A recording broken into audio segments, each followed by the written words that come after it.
But we bring a lot of expertise to this project, and I can tell you that in the research that I've done and in sort of the reviews that I've done of municipal efforts to address climate change, this committee is on the forefront, or will be on the forefront of municipal efforts to address flooding and sea level rise.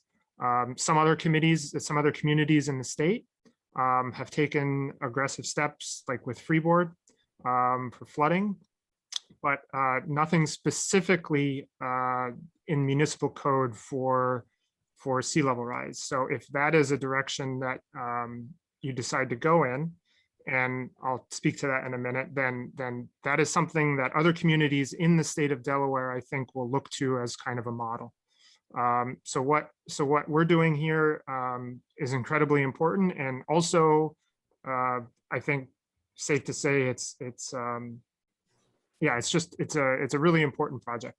And so one of the things that I would encourage us all to do, at least initially, as we get going here, a lot of times we have a tendency to sort of jump in, and that's good, and look at what can we do about the issue.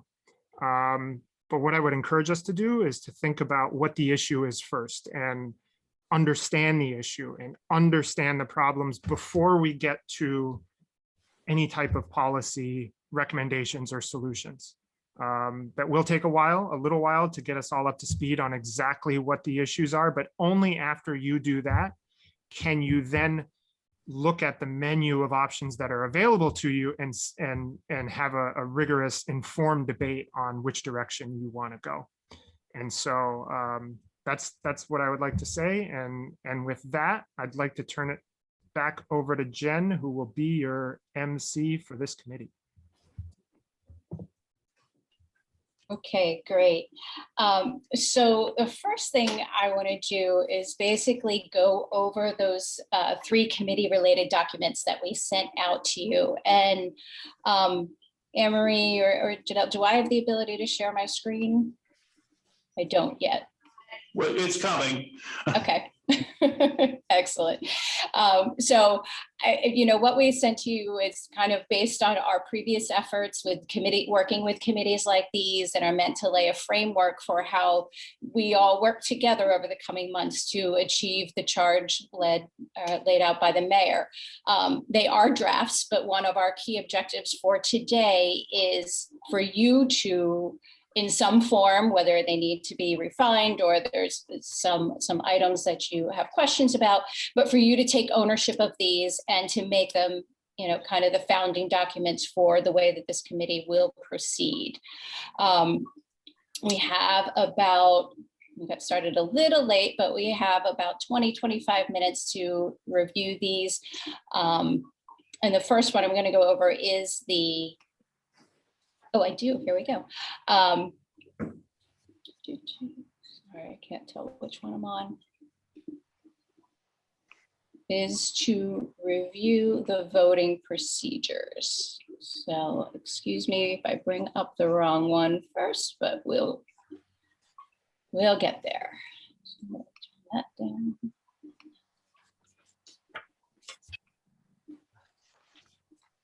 Voting procedures up. Share. Well, I tried, got close. Okay, so, as we said, basically the idea of this committee is to promote consensus, promote understanding of the issues, and then provide recommendations to council and the mayor about strategies and actions that we believe can be carried forward and good for the city of Lewes.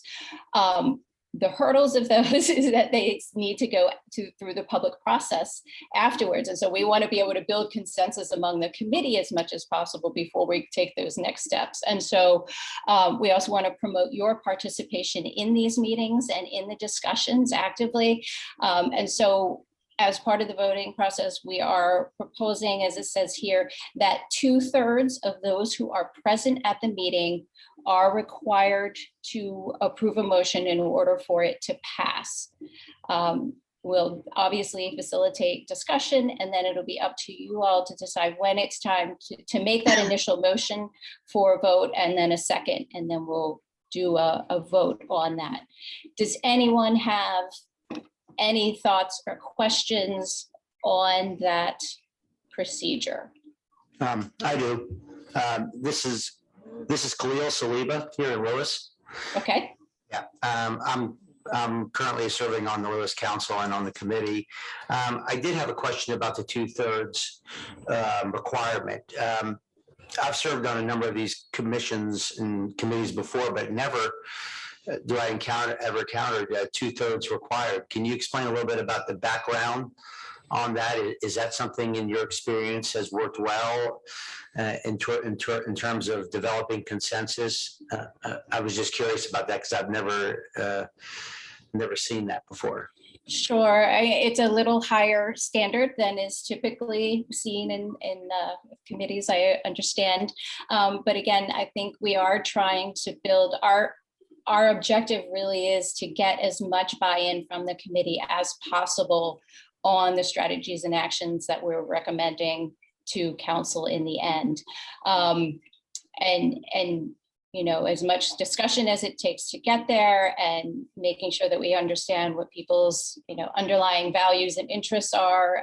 We hope that we could have 2/3 vote. I mean, so today we have 8 people with us, of the 8 out of the 11 with us today. So that would require 6 people to vote in the affirmative to accept any motions made. Obviously, that is up for discussion by the committee, and if you prefer for it to be just a simple majority, it's your committee, and that's absolutely fine. We would just want to encourage, as like I said, as much buy-in as possible. Yeah, I'm not opposed to it. In fact, I'm hopeful that any recommendations or the recommendations coming from this committee will be close to unanimous. So in order to have, you know, have the strength and, you know, of its recommendation being something that it's much more powerful than a, you know, simple majority, a 6-5 vote, for example. So I was just curious as to how that's worked in the past, the 2/3 threshold, and I'm not opposed. I was just looking for some background, but thank you. Are there any other questions on the 2/3? Or is anyone would prefer a simple majority? Obviously, I think we all agree with Khalil would probably prefer the unanimous vote, but it's a matter of, you know, are we willing to put in the work to get to that 2/3 vote? I have a question just about the membership and what parts of the community were we trying to represent. I guess there's a broad representation where we live within the city, or what our backgrounds are in terms of where we worked or work now and that kind of thing. Mayor, I'm going to turn that to you. And looking at the committee, we tried to, I looked carefully at a broad cross-section of the community, both on the beach side and on the town side, and also skills that would be brought to the table. So it is a very diverse group of people, and I think each of you bring very unique backgrounds to the table, although we have 3 engineers. But I do think you each bring a very different perspective, from being a long-term multi-generational residents of the beach, to being a member of the planning commission, to being an environmental supporter or environmental enthusiast, and of course I think also looking at what your background was professionally before you came to Lewes and started serving on various committees, or you got more involved in the community. So it was a pretty broad-based selection. Thank you. Mm-hmm. So are there any other thoughts or comments on the voting procedures? I just have Sure. sort of a summary question about it, somewhat following Khalil's point. How long is this committee intended to function, or is there a drop dead date when the committee ceases to function if we aren't getting to the 2/3 vote? So I don't know that we have a drop dead date unless the city, someone from the city wants to correct me. Our thought on the process is that we will probably need until, if we meet a couple of times a month, we will probably need into October in order to lay the foundation in terms of education and training. And then we'll be able to start to jump into discussion of policy. I would think that hopefully sometime in the winter or spring of 2022 might be when we can bring things to, not wrap them up, but at least, provide a finalized version of recommendations. And I don't know, Mayor or the city, if there's a different take from your perspective. And I think that pretty much fits along the lines of our initial discussion. Thank you very much. I think we're looking to, make sure that everyone has a good broad base of understanding of the information and then go from there. So thank you. I think you're right. Great. And I did want to point out, I just saw in the Q&A, Joe Kelly says he is on video and listening, but the dial in is muted. So he is hearing us. Okay. Good. Thank you. Okay. And so, well, let me move on to the next. If we're finished with discussing on the vote, we can make our first vote into accepting would anyone like to make a motion to accept the voting procedures? Marta, I see Marta. Would anyone like to second? Second. Is that Khalil? Okay. Great. So all in favor can say aye. Aye. Aye. Are there any? Are there any opposed? Okay, so the motion passes. Congratulations. First motion.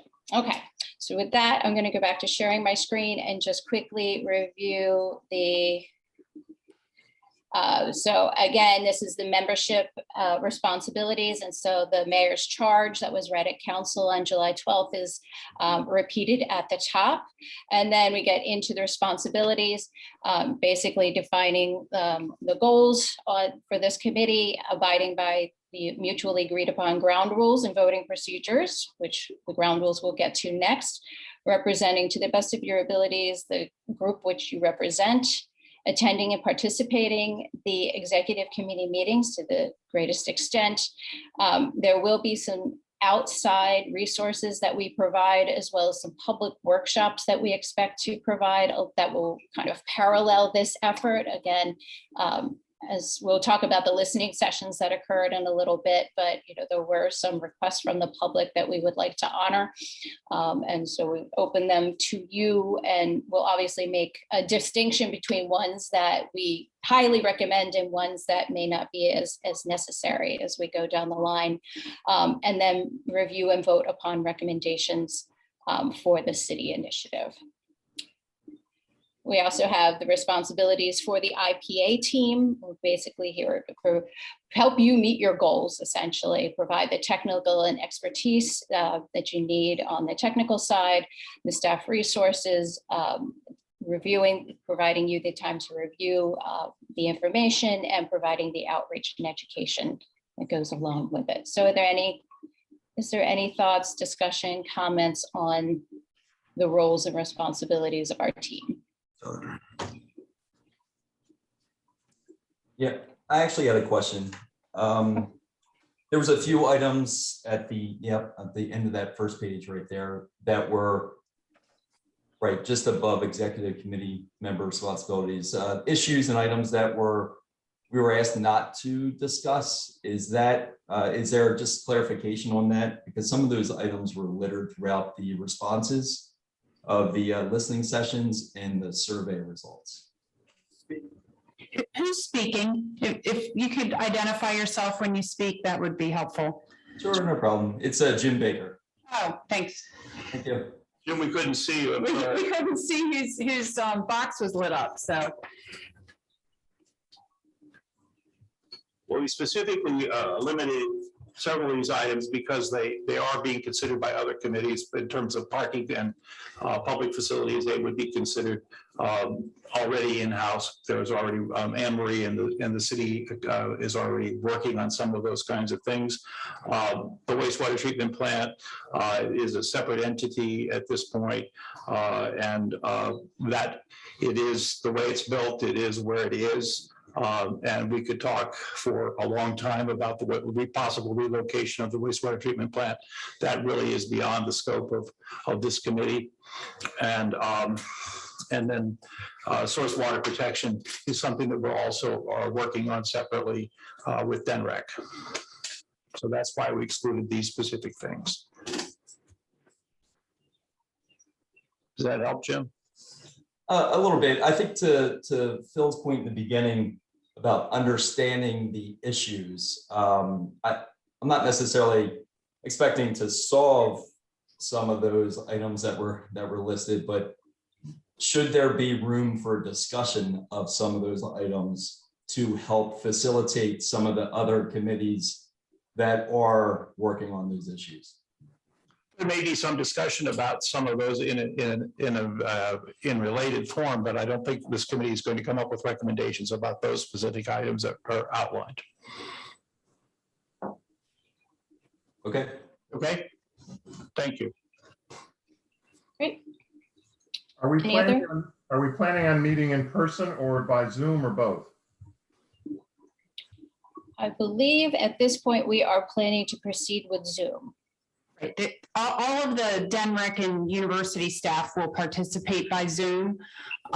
With the committee membership, I think we have the option of,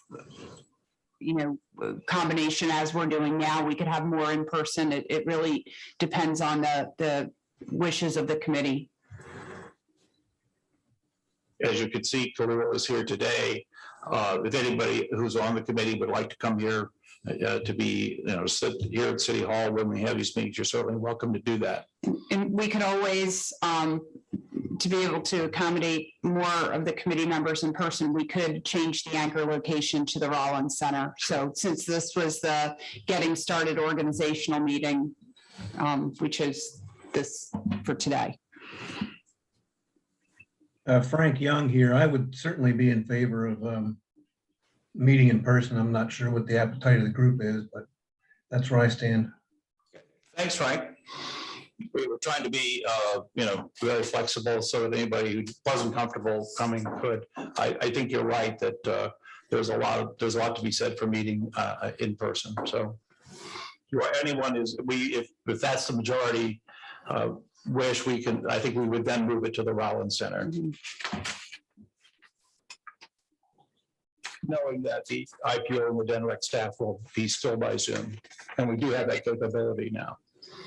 If we are elsewhere during a meeting in the future, could we call in at least or use our Zoom stuff? Sure.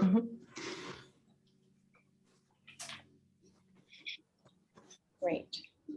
Okay, so with that, I'm going to move on to the draft ground rules. I'll share that screen. Where are we? Okay. So again, these were drafts, and basically, kind of in our experience, how to kind of effectively avoid some of the common pitfalls of group dynamics, but also I think many of them are pretty self-explanatory, but I do want to kind of walk through a couple of them briefly. Obviously the first one, the idea that this is, a fully participatory group. We here as the planning team are here to assist the committee as you all work together to provide thoughts, ask questions, and, just kind of fully be present as we're here together, whether remotely or in person. Part of that is rule number 2, and basically being forthcoming, not holding back in terms of understanding opinions, providing information, asking questions, and including the reasoning behind them. If you provide the reasoning behind your statements it kind of stops the rest of us from filling in those blanks and making maybe incorrect assumptions, but also just helps us understand where you're coming from. And if where you're coming from happens to be like number 3, a dissenting opinion, we understand that these are valued and respected. We want to hear the diverse perspectives that everybody brings to the table. That's the only way that we're going to get to point B, the end line here, where we have some recommendations that have a chance of getting through the public process at the end of this. We not only respect them, but we're also going to we want to welcome those diverse opinions. Listening to understand and learn without judging. I think this one is probably one of the most difficult ground rules for any of us. And I know it is for me, where it basically somebody says something and in my mind, I'm already formulating my response. But as I'm formulating that response, that means that I'm not listening and I'm not hearing you out. And so we just want to really encourage everyone to make sure that you're hearing the other person, hearing their full statement that they have to say, including trying to understand where it is that they're coming from and kind of the values and goals that underlie their statements. Obviously, one person speaks at a time. Members coming prepared as we get through the process. Just like for today's meeting, we will be providing materials when necessary or when available in advance of the meeting, so that you can review them and come prepared and ready to make this hour and a half that we have as productive as possible. Focusing on needs and interests. And this one it's kind of what Phil was referring to back in the beginning, making sure that we understand the issues before we come to the table trying to be the proponent of a solution. We want to make sure that we're talking about potential. We want to understand what it is that we need and what it is that we value. And that will help us get to a larger range of potential solutions, potential strategies. Meetings, and we probably won't have many breaks, but meetings will start and end on time. We want to keep cell phones silent or on vibrate. Obviously, if we're looking at our screen, that's one of the largest distractions, from paying attention to what's going on in front of us. And a great one where unanswered questions will be placed in what we call a parking lot. And so you don't have to be afraid that we won't get back to a point of discussion. We will write it down and make sure that we get to it either at the end of one meeting or at the beginning of another meeting, and basically address any of your concerns and thoughts that you want to put out to the committee. So does anyone want to, sorry, I wasn't advancing that. So those are all there. But does anyone want to add to this list of guidelines, modify any of them, or have any questions? This is Jim Baker again. I just have a real quick question. I'm new to this committee and other committees in the city of Lewes. How does the listening participants and also the citizens of Lewes communicate with any of the members within the committee, outside of this meeting, if they're allowed to?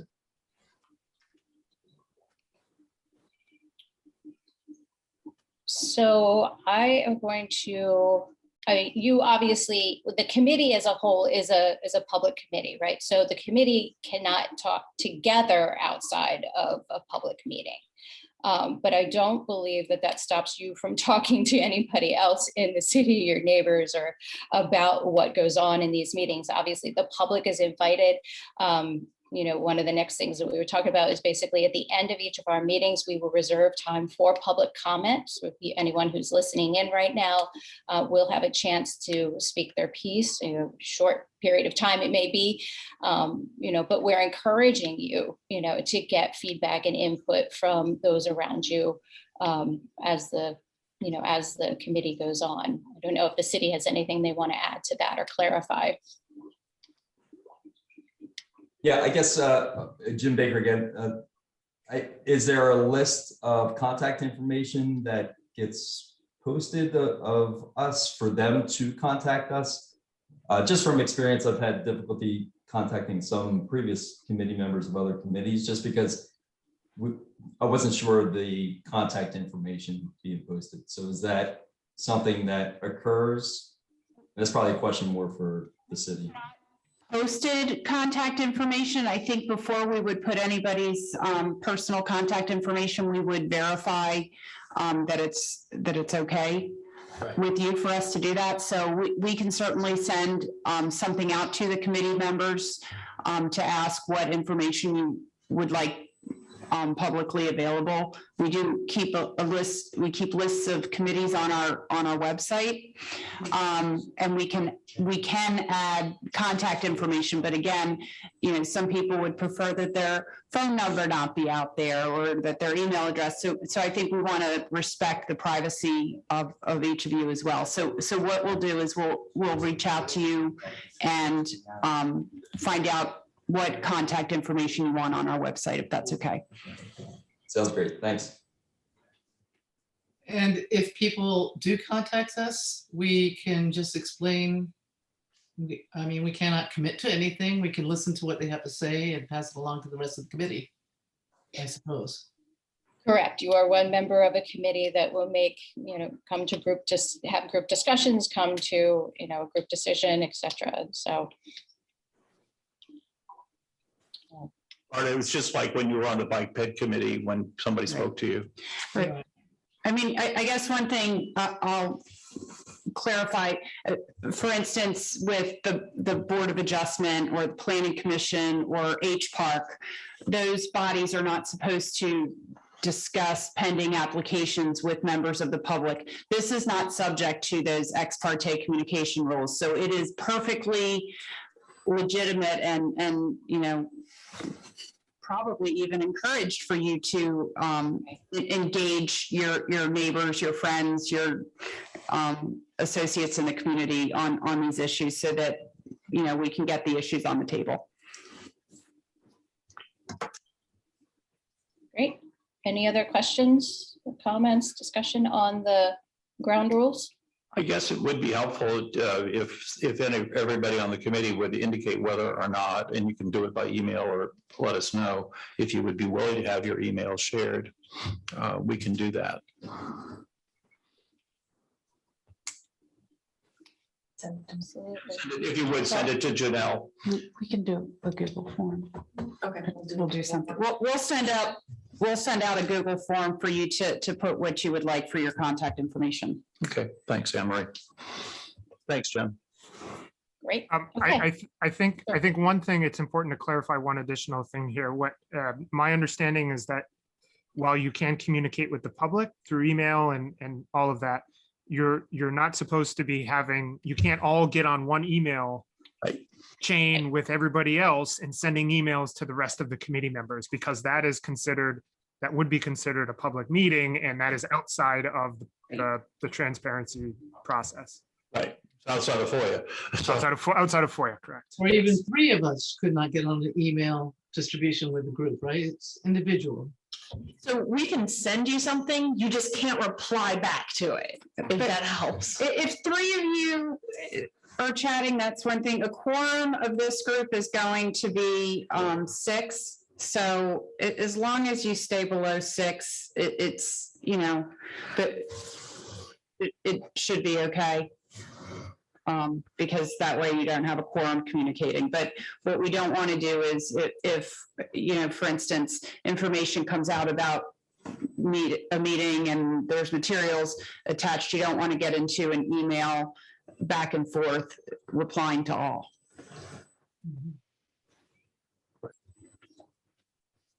Yeah, Rodney. Rodney. You're muted, Rodney. Sorry. Thank you. If we wanted to communicate, is our lead person Jen Wrights to communicate with? If, for example, we wanted to put something on an agenda, who do we go to for that? Yes, that would be me. Yeah, that would be Jen. Okay. Yes. Thank you. Absolutely. And I believe everyone got, or I shouldn't assume, but you're here, that everyone got my emails over the past couple of weeks about tonight's meeting and the materials. Nobody had trouble with that. I think we fixed a couple of little glitches, but we're all good. Okay, with that, I'd like, would anyone like to make a motion to accept the member responsibilities and ground rules?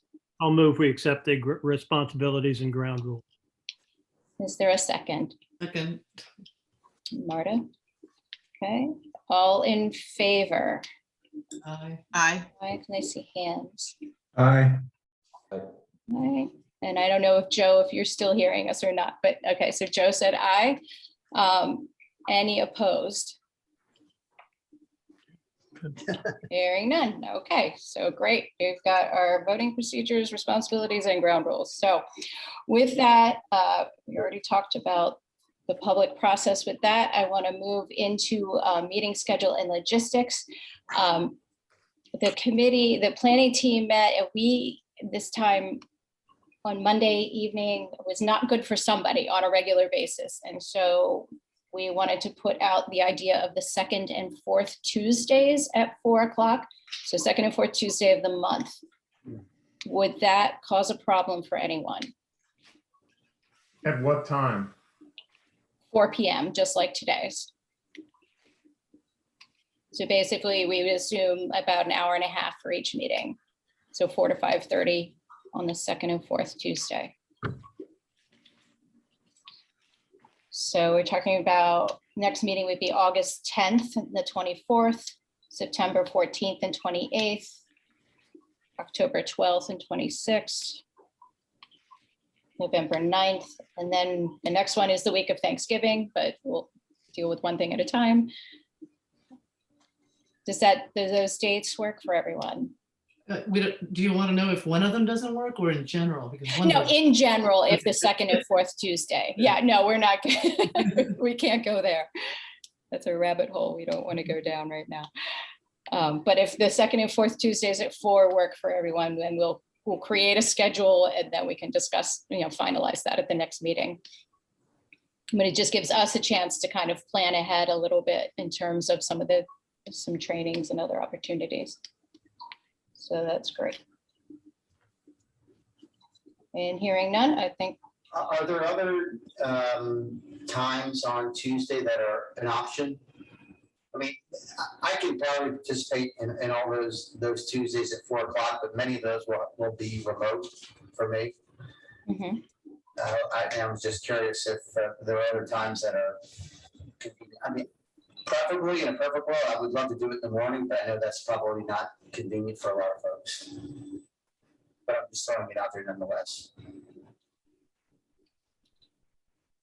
Yeah, I don't, is daytime not good? I know we have some people teaching classes, exactly, and other things, so I don't think daytime, right. We've got a lot of working professionals, so I don't think that one. So let's start with 4 o'clock, and then if we run into issues, we can try to adjust that as we go along. Okay. And we will keep the Zoom option available, obviously, because especially since the DENREC and UD folks need to be remote, anybody will be able to participate remotely. Great. Okay. Moving on. So communication channels, we talked a little bit about this already, that I'll be communicating with you via email. We'll also create what's a public Dropbox so that we can kind of keep all of the files together in one place so that you can reference them at any time. And again, it would be one of those things where we can send materials out to you, but we're not necessarily, like Janelle said, we're not going to, you can't respond directly, except, to me as, or individuals less than 6 people.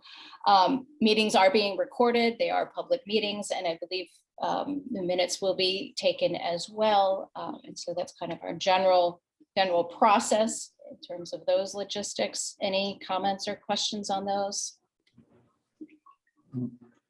Nope. Okay. So with that, I'm going to go into public background information and training opportunities. And Joe, I see your comment. I will get a chance to respond in just a second. I'm going to turn it over to Jen Holmes, who's going to review kind of the public input to date and the listening sessions. Great, thank you, Jen. So good evening, everyone. Yes, I'm going to give you an overview of the listening sessions and the survey that was put out. We thought when we began this Resilient Community Partnership, we knew that was very important to engage the community and hear from them first about the issues that they thought, the challenges, the environmental challenges that they thought were facing Lewes. And so what I'm going to be giving you an overview tonight is a little bit of how that came about and what happened, and a little bit about how the survey or the summary document was generated. So the University of Delaware IPA hosted 3 listening sessions on June 8th, 9th, and 10th of 2021 to better understand the concerns of the City of Lewes community members. Delaware Coastal Programs supported these listening sessions by providing technical assistance and hosting an online survey containing the same questions that were posed during the listening sessions. Approximately 50 people attended the listening sessions and 113 responses were received to the online survey. Delaware Coastal Programs compiled the responses from the sessions and the survey into one summary document. Please note that the summary is a compilation of the comments received during the sessions and through the survey and are not ranked or prioritized. The information provided under each question in the summary is presented alphabetically to avoid any perceptions of prioritization. The summary does not include detailed descriptions of comments or suggestions for addressing issues, although all information received was provided to the City of Lewes and the University of Delaware IPA. The summary document was included in the pre-meeting materials and is also accessible by visiting the Resilient Community Partnership. And I believe that that link was shared in the City of Lewis's agenda that was posted for the public. There was a lot of valuable information provided by community members, and we certainly encourage you to review that summary. We will be providing education on some of the information or the topic areas that the public had brought to our attention, as well as additional educational opportunities for the committee. We would be happy to answer questions if you have any. Additionally, if you need more time to look at the document, we could also take questions at the beginning of the next meeting. But that is a little bit of a snapshot of how that document was generated.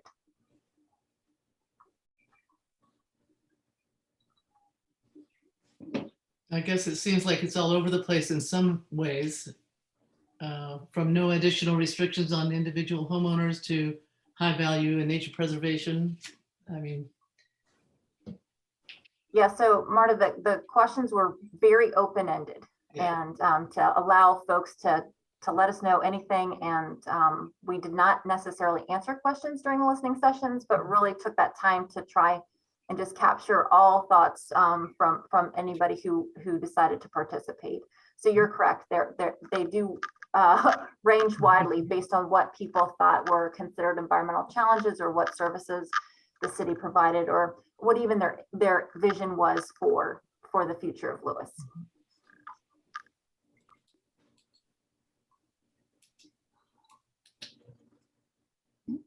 Jen, it looks like I think Joe Kelly has his hand raised. I don't know if there's a way to answer his question. You should be able to unmute him, Christine. I don't see any. Oh, there we go. I couldn't even see him. Do you see him up there? Now I see him.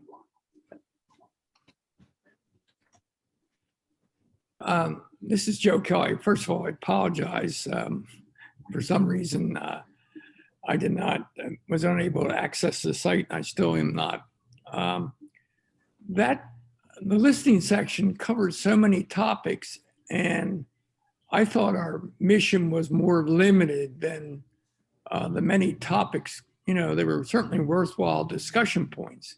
Absolutely. But I thought our mission was kind of limited to, let's look at a sea rise, try to arrive at an agreement on a proposed sea rise ordinance and present that to a mayor, where those listening sessions, and I participated, they covered a whole range of issues and all worthwhile somewhere along the line for to discuss. But it seems to me we should try to be more focused on what our remit is with respect to this committee. So I think I can also add a little bit of clarification. The listening sessions were conducted prior to the committee being formed, and to help inform some of that, looking at whose expertise that might needed to be added to the committee. So yes, you're correct. It was very broad, and I think that there may be, depending on how Jen works through this and the rest of the planning team, on engaging the public at different phases as well. So I didn't want you to think that the listening sessions weren't based on the committee's commission. It was prior to that. So it was like a very beginning first step. Joe, does that answer your question a little better? Yes. Okay, great. Okay, and so, and obviously it was, the listening sessions were also before the mayor's charge, right? If it was for the committee, it was before the mayor's kind of outline of what this committee would focus on. And so that is kind of where we want to use as our jumping point. And, you are, again, we say you are the committee, you are the ones who choose the direction and the end goals of this committee, but we believe that the first steps in this process are really to provide you the basic training. You need a common language, common terms that everybody is understanding, and on some really technical, issues and topics. I know we have several engineers, but not everybody is one, and nor were you expected to be one. And so we want to have everybody be able to talk the same language to each other. And so given the charge and the focus on sea level rise and flooding, the planning team believes that one of our first steps should be to provide some basic training on flooding and sea level rise. And it also, to us, would make sense. We would recommend that we start with flooding, possibly at the next meeting, spend probably half of it talking about flooding, and then the latter half open for discussion and questions, just to make sure everybody understood that information and possibly see where that leads to next. And so how does everyone feel about starting with those topics? I see Rodney's hand first.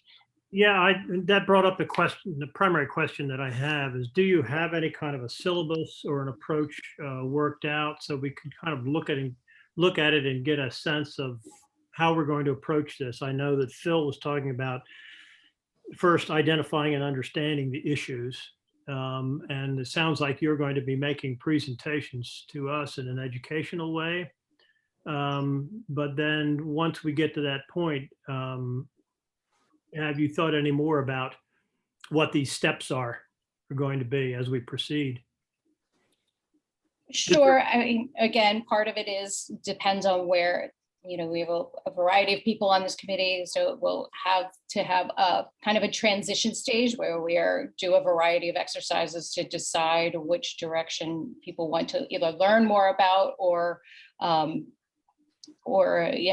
brainstorming with a list of different policy items that we need to explore a little bit as we get into that. We can use some of the feedback from the listening sessions that had to do specifically with climate change and sea level rise to do that.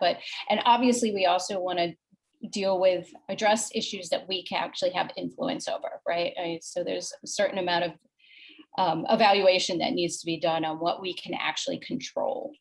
And so we do foresee having at a later time, possibly looking into kind of a one-on-one on the actual land use codes and how they operate hand in hand with the building codes and items like that. And so, but we'll be taking if anyone else on the planning committee planning team wants to chime in, that's kind of where we want to take our cues from you, really. But we'll provide suggestions and recommendations on which paths to go down. Bob has his hand up there. Thank you. Sorry. Yeah, as coastal program is kind of taking the lead on providing the expertise and the training, we had to do a little preemptive because the next meeting is in 2 weeks and trying to arrange some speakers while we were hoping to start with flooding and getting Dave Warga from our Watershed Stewardship Division. He is not available in 2 weeks. He is available on the 24th. So in 2 weeks, we contacted Danielle Swallow from the University Sea Grant. She's agreed to do a presentation on vulnerability versus risk. And we have also contacted John Callahan from Delaware Geological Survey, and he has agreed to give a presentation on how the sea level rise scenarios were developed and a little quick history on sea level rise, if that is okay with the committee to start with in 2 weeks. Is everyone okay with? Were you taking checking that? on Monday's availability or Tuesday's availability? Or the whole week they weren't It available? was the Tuesday, Okay. the 24th, I guess is the next one. Or the The 10th 10th, and then the yeah. 24th, right? Yeah, and then Dave Ward is available on the 24th. Does that sound like a good starting point for everyone? I see a couple nods. Okay, okay. Just thinking. Very good. Okay, so then we will start with that. August will be on the topics that Bob just described, and then in September, maybe we'll take that next step into further diving into other topics and go from there. But any other questions on anything that we have discussed tonight before we open it up to public comment?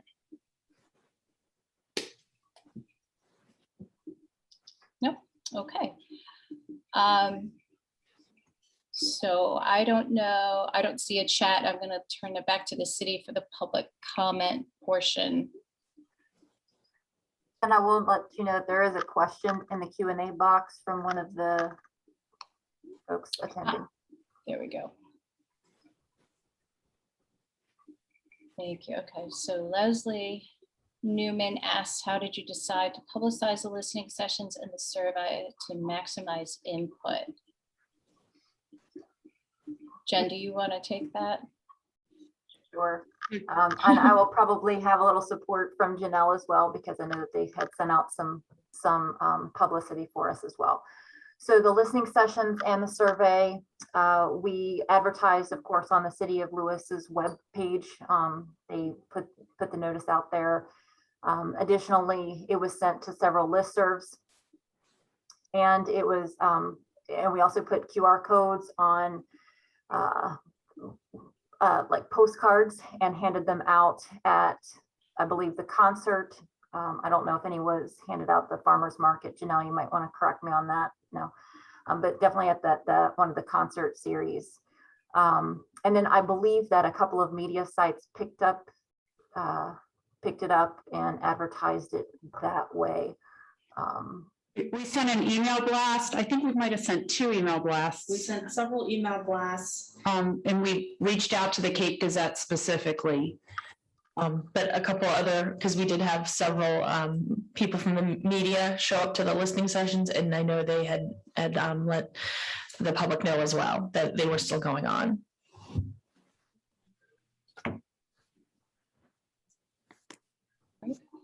Does anyone else from the public want to speak or put a question in the Q&A? If there's anyone else listening, I can't tell. We have a hand up. Yeah. Yeah, we do. Janice Pinto.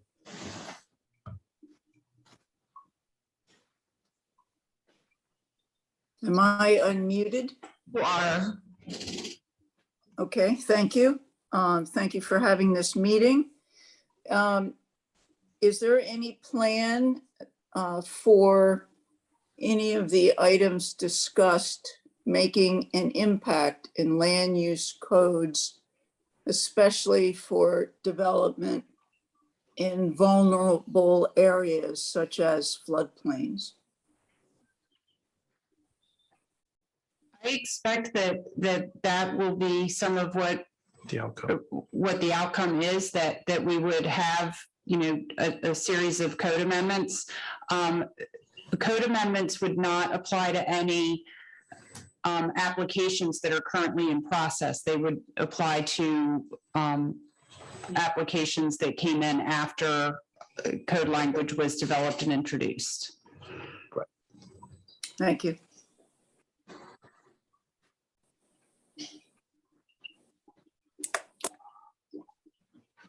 Anyone else from the public? Okay. I don't see any. It's like that's all your questions right now. Looks like that's it. Okay, so there we go. Our first meeting, we finished a few minutes early. But I thank you all for your participation, and you can look forward to receiving some follow-up emails from us regarding, or me specifically, regarding the Dropbox and where information will be kept, as well as from the city and regarding to your contact information, so we can kind of iron out those issues. And in the meantime, if there is any questions or comments, you please feel free to email me or call me. And our next meeting will be then August 10th at 4 p.m. Via Zoom or in person at the City Hall. You need a motion to adjourn? Sure, I think that's a great idea. And we have a motion to adjourn. I'll make that motion. In a second. Second. Right. All right, and we are all adjourned. All in favor to adjourn. And Bob and everyone else, thank you very much. And thank you to all your committee members for your willingness to participate. I think this has all the potential to be a very worthwhile effort for the city. And again, we thank IPA and the University and DENREC for selecting us as a community to work with. Thank you. Thank you all. Have a great night. Yeah.